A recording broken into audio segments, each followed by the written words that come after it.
Mesdames et messieurs, bonsoir. Bienvenue à cette nouvelle édition de Viva, événement politique. Les yeux de tout le monde sont rivés sur N'Djamena depuis ce matin. Le congrès du parti TGV a rassemblé plus de 1500 partisans issus de toutes les régions. Ce congrès désignera ceux qui représenteront le parti aux élections. Mambaoka Fetchanien et Nzarenjiansu étaient sur place.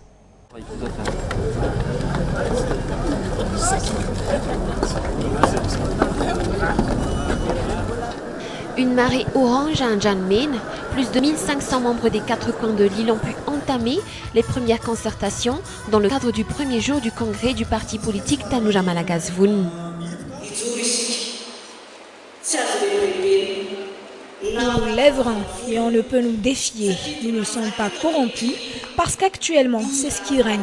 Et nombreux sont les choses qu'elle détruit. Et on a conscience que si on se lève droit, même si nous sommes novices, nous sommes convaincus et prêts. Nous expliquerons au peuple ce que nous allons entreprendre. Dans ce sens, on peut dire que la mise en place d'une nouvelle politique dans le pays est possible. Toutes les régions de l'île ont été représentées avec un objectif ultime, connaître le candidat qui va pouvoir représenter la couleur orange au présidentiel. Ce sera à l'issue de ce congrès que nous reconnaîtrons le candidat préalablement élu par les membres. Le nom du candidat du parti sortira à l'issue de ce congrès. C'est ce qu'on attend. Notamment, ce sont les candidats aux législatives, municipales et présidentielles. La démocratie a été palpable ce jour à N'Djamena. Les autres tendances politiques telles Mamrakoutarvé de la mouvance Ravalmanan, HPM, AVI et bien d'autres encore ont rehaussé de leur présence à ce congrès. Même ceux qui ont déjà confirmé leur candidature aux prochaines élections présidentielles y ont été présents. Voilà, c'est ce qui s'est passé pour la cérémonie d'ouverture du congrès du TGV.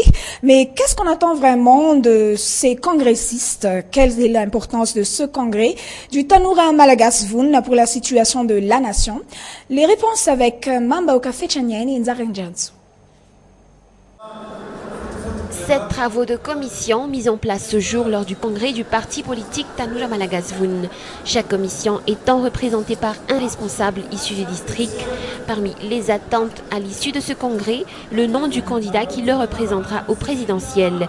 Il sera également question de savoir les stratégies qui seront adoptées pour mener la campagne. Décision qui, selon les analystes, apporterait sans nul doute un changement sur la scène politique actuelle. Les candidats aux législatives ainsi qu'aux communales seront également déterminés lors de ce congrès. Et bien évidemment, les participants décideront les stratégies ainsi que les méthodes pour faire face aux 3 élections à venir. 187 partis politiques ont participé à la séance d'information organisée par la CENIT ce jour au Carleton. Une rencontre organisée en collaboration avec le PNUD et le ministère de l'Intérieur. La séance d'information s'est basée sur la procédure qu'un parti doit suivre jusqu'à l'arrivée des élections. Armissa Rakoudbe et Michel Rakoudson.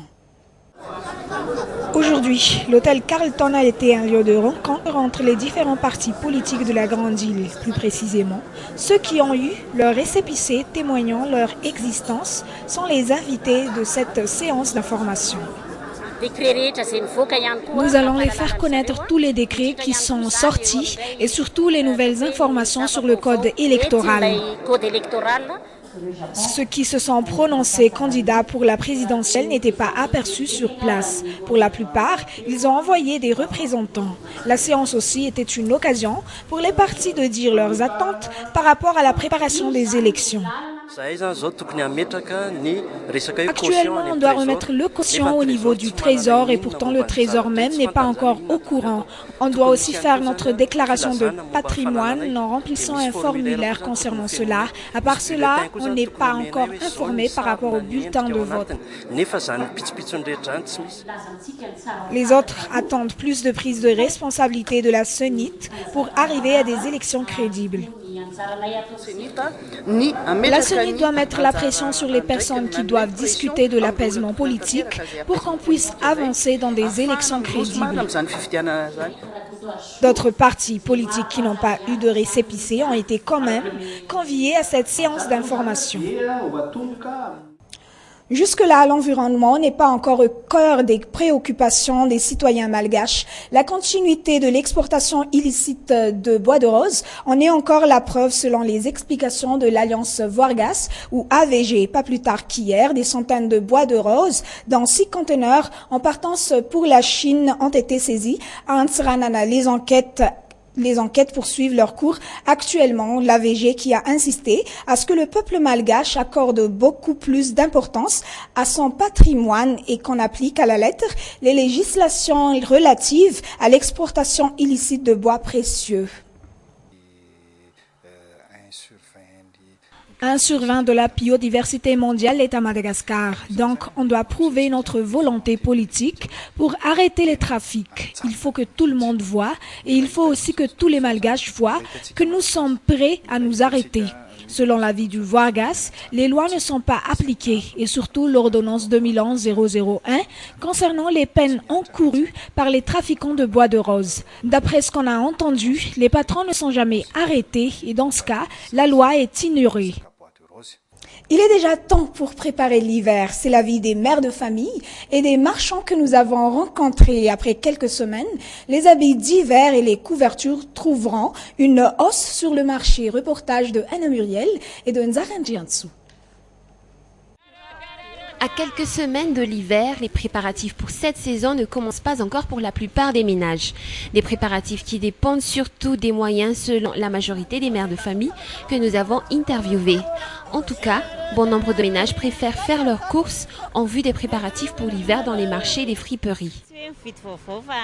C'est vraiment le bon moment de faire les courses pour préparer l'hiver. Les prix sont encore très abordables, aussi bien en matière de vêtements chauds que pour les couvertures. Nous, on préfère faire nos courses ici, dans ce marché des friperies, car c'est moins cher et on a un large choix. Jusque-là, je n'ai pas encore les moyens de réaliser toutes les courses. Il faut aussi prendre en compte des autres dépenses comme la scolarisation des enfants. Les choix sont encore très larges en matière de vêtements chauds et de couverture pour l'hiver jusque-là, de même que le prix, il reste encore abordable, mais pas pour longtemps, soulignent les marchands. Cette couette coûte 70 000 aviars, c'est la plus chère. Celle-là est par contre la moins chère, elle coûte 30 000 aviars. C'est vraiment le moment de tout acheter, car le choix est vaste et le prix est encore abordable. Mais une fois que l'hiver arrive, une hausse sera appliquée au niveau du prix et il y aura moins de choix. Là, on a encore pas mal d'arrivages.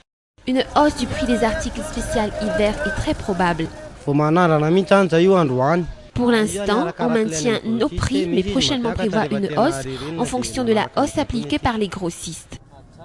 Les marchands attendent juste la fin du mois et l'avènement de l'hiver d'ici quelques semaines pour appliquer cette hausse. Actuellement, un pull léger coûte 3 000 ariages, 30 000 ariars pour la couverture, toujours dans les marchés des friperies. 22 milliards de dollars, c'est le montant nécessaire pour la lutte anti-acridienne dans l'ouest du pays. On a besoin de cet argent jusqu'au mois de juin. Et pourtant, le montant disponible au niveau de la CNA est loin d'être suffisant. Armisa Rakoutbe, Michel Rakoutson. Ces images remontent de la semaine dernière montrant l'invasion des criquets à Moujndave.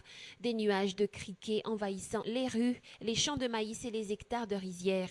Une catastrophe pour les agriculteurs de cette partie de l'île, vivant dans l'angoisse que les moyens anti-acridiens ne suffiront pas. Actuellement, l'on ne dispose plus que de 2 sortes de produits pouvant lutter contre cette invasion, en quantité très limitée pourtant, ne pouvant couvrir que 50 000 hectares de terrain seulement.